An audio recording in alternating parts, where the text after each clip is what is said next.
चलिए जानते हैं आज की देश और दुनिया की सिलेक्टेड काम की और महत्वपूर्ण 50 बड़ी खबरों को सिर्फ 10 मिनट में। पर अभी तक आपने इस वीडियो को लाइक नहीं किया तो लाइक कर दीजिए। भ्रामक विज्ञापनों के लिए सेलिब्रिटी होंगे जिम्मेदार, सरकार ने 50 लाख का जुर्माना और 5 साल जेल की सजा का किया प्रावधान।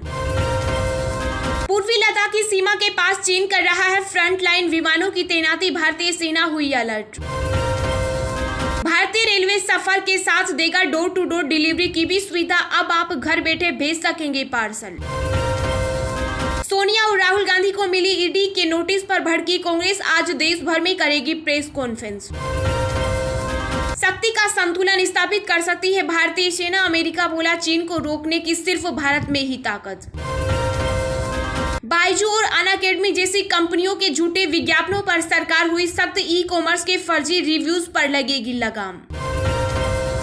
पंजाब के सीएम भगवंत मान ने किया ऐलान, कहा सरकारी पदों पर फर्जी डिग्री लेकर बैठे रसूखदार और नेताओं के रिश्तेदारों के खिलाफ लेंगे एक्शन। ग्राहकों को लगा बड़ा झटका, फोन पे के बाद अब पेटीएम भी रिचार्ज पर वसूलेगा एक्स्ट्रा चार्ज। यूपी में हिंसक प्रदर्शन के बाद एक्शन में योगी सरकार, आरोपियों पर लगेगा एनएसए, जब्त होगी प्रॉपर्टी। अमेरिका के वित्त मंत्रालय ने की मोदी सरकार की तारीफ, कहा भारतीय अर्थव्यवस्था ने की जोरदार वापसी। आर्थिक बदहाली झेल रहे श्रीलंका की मदद के लिए आगे आया भारत, 5.5 करोड़ डॉलर की क्रेडिट लाइन की बढ़ाई अवधि।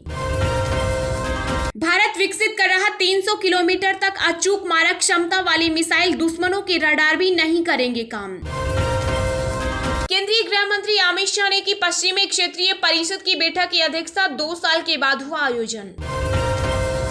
केंद्र सरकार ने की भारतीय नौसेना के लिए जोखिम और कठिनाई भत्तों में संशोधन की घोषणा।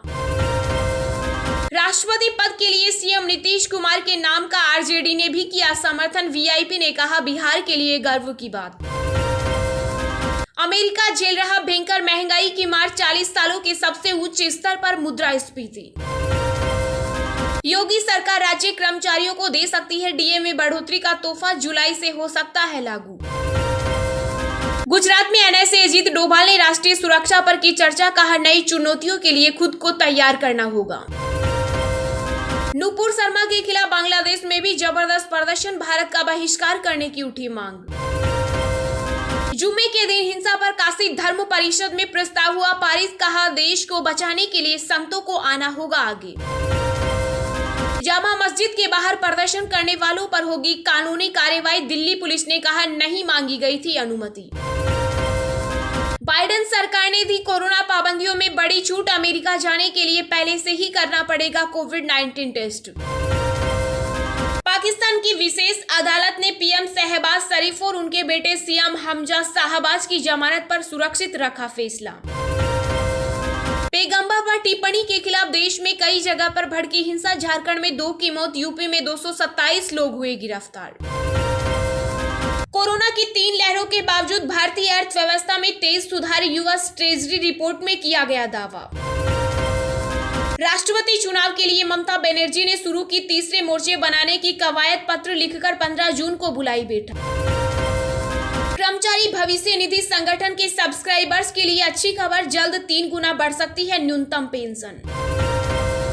नाटो अभ्यास की चुनौती के बीच रूस ने बाल्टिक सागर में शुरू किया सैन्य अभ्यास। बिहार में पिछले 1 साल में हुआ 36,000 करोड़ का निवेश, 87 यूनिट हुई स्थापित, अब अडानी और लुलू ग्रुप ने भी किए बड़े इन्वेस्टमेंट की घोषणा। पश्चिम बंगाल में हिंसा पर ममता बनर्जी की चेतावनी, का उकसाने वालों के खिलाफ लिया जाएगा एक्शन। कानपुर हिंसा के मास्टरमाइंड पर योगी सरकार का एक्शन, हयात जफर के करीबी के घर चला बुलडोजर। राज्यसभा का खेल खत्म, अब विज्ञान परिषद में चुनाव की बारी, महाराष्ट्र में टेंशन में है उद्धव सरकार। हरियाणा में राज्यसभा चुनाव में कुलदीप बिश्नोई की क्रॉस वोटिंग से बिगड़ गया कांग्रेस का खेल, अजय माकन को मिली हार। एनसीपी नेता शरद पवार करेंगे सोनिया गांधी से मुलाकात, विपक्ष के संयुक्त उम्मीदवार का नाम हो सकता है फाइनल। पश्चिम बंगाल में बीजेपी सांसद सौमित्र खान ने गृह मंत्री अमित शाह को लिखी चिट्ठी, केंद्रीय फोर्स को तैनात करने की मांग। देश में लगातार बढ़ रहे कोरोना के मामले, बीते 24 घंटों में 8,329 नए मरीज आए सामने, 40,000 के पार पहुंचे एक्टिव केस। राजनयिक अमनदीप सिंह गिल यूएन चीफ के प्रौद्योगिकी दूत हुए नियुक्त। हावड़ा हिंसा मामले में बंगाल के राज्यपाल जगदीप धनखड़ ने सीएम ममता बनर्जी से की अपील, कहा कानून तोड़ने वालों से सख्ती से निपटा जाए। मलेशिया में अनिवार्य सजाएं, मौत पर लगेगी रोक, कानून पास होने पर अलग अलग अपराध के हिसाब से सजा सुना सकेंगे जज। शरद पवार ने किया पूर्व सीएम फडणवीस के चमत्कार को नमस्कार, महाराष्ट्र की राजनीति को मिल गया नया चाणक्य। रामपुर लोकसभा उपचुनाव में प्रचार के दौरान आजम खान ने कसा तंज, बोले विधानसभा में भाजपा के वजीरों और एमएलए के सिर नहीं उठे। पश्चिम बंगाल बीजेपी अध्यक्ष सुकांत मजूमदार को पुलिस ने किया गिरफ्तार, जिन जगहों पर हो रहा है प्रदर्शन वहां जाने की कर रहे थे कोशिश। पश्चिम बंगाल के हावड़ा में फिर भड़की हिंसा, उपद्रवियों ने पुलिस पर किया पथराव, कई इलाकों में धारा 144 लागू। राष्ट्रीय पार्टी बनाने की तैयारी में तेलंगाना के सीएम केसीआर, मोर्चा बनाने में फेल होने के बाद ले सकते हैं बड़ा फैसला। कुलदीप बिश्नोई के खिलाफ सख्त कार्रवाई करेगी कांग्रेस, हरियाणा राज्यसभा चुनाव में की थी क्रॉस वोटिंग। मुंबई पहुंचा दक्षिण पश्चिम मानसून, आईएमडी ने दी जानकारी, लोगों को मिलेगी गर्मी से राहत। राज्यसभा चुनाव में क्रॉस वोटिंग के लिए बीजेपी ने धौलपुर विधायक शोभा रानी कुशवाहा को किया निष्कासित।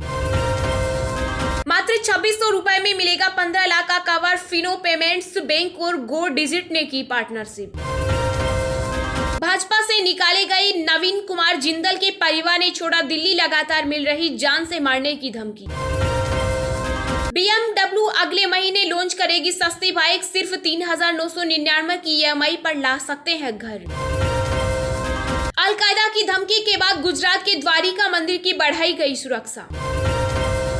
माफी मांगने के बाद भी कश्मीरी यूट्यूबर फैजल वानी गिरफ्तार, नुपुर शर्मा पर बनाया था विवादित video. Pop star Justin Bieber का एक तरफ का चेहरा हुआ पैरालाइज्ड, वीडियो शेयर कर कहा प्रार्थनाओं में रखें याद। 16 वर्षीय भारतीय ग्रैंड मास्टर प्रांगण नंदा ने अजय रहते हुए जीता नॉर्वे शतरंज ओपन का खिताब, आनंद तीसरे स्थान पर रहे। जम्मू कश्मीर के पहलगाम के पास महसूस किए गए भूकंप के झटके, रिक्टर स्केल पर 3.7 मैग्नीट्यूड रही तीव्रता। चलिए अब जानते हैं जो आम आदमी के काम की और फायदेमंद खबरें हैं उनको विस्तार से। पर इससे पहले अभी तक आपने इस वीडियो को लाइक नहीं किया तो लाइक कर दीजिए। भ्रामक विज्ञापनों के लिए सेलिब्रिटी होंगे जिम्मेदार, सरकार ने 50 लाख का जुर्माना और 5 साल जेल की सजा का किया प्रावधान।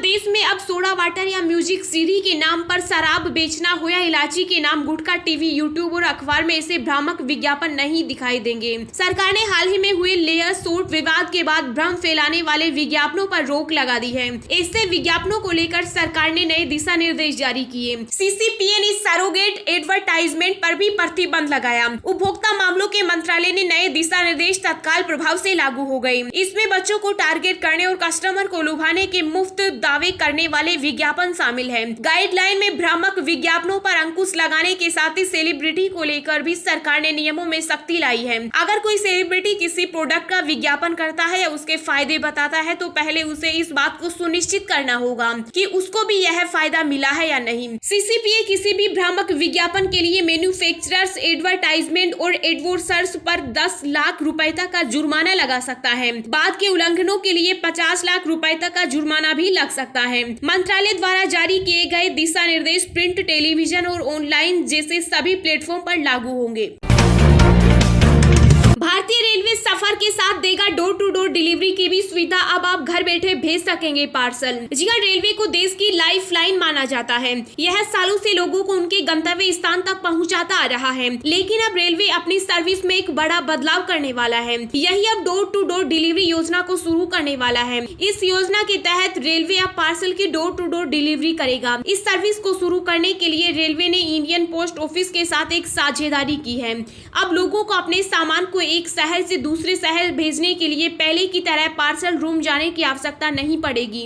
रेल मंत्री अश्विनी वैष्णव ने इस नई योजना के बारे में जानकारी देते हुए कहा कि अब लोगों को पहले की तरह किसी सामान को रेलवे के माध्यम से पहुंचाने के लिए पार्सल रूम में जाने की जरूरत नहीं पड़ेगी।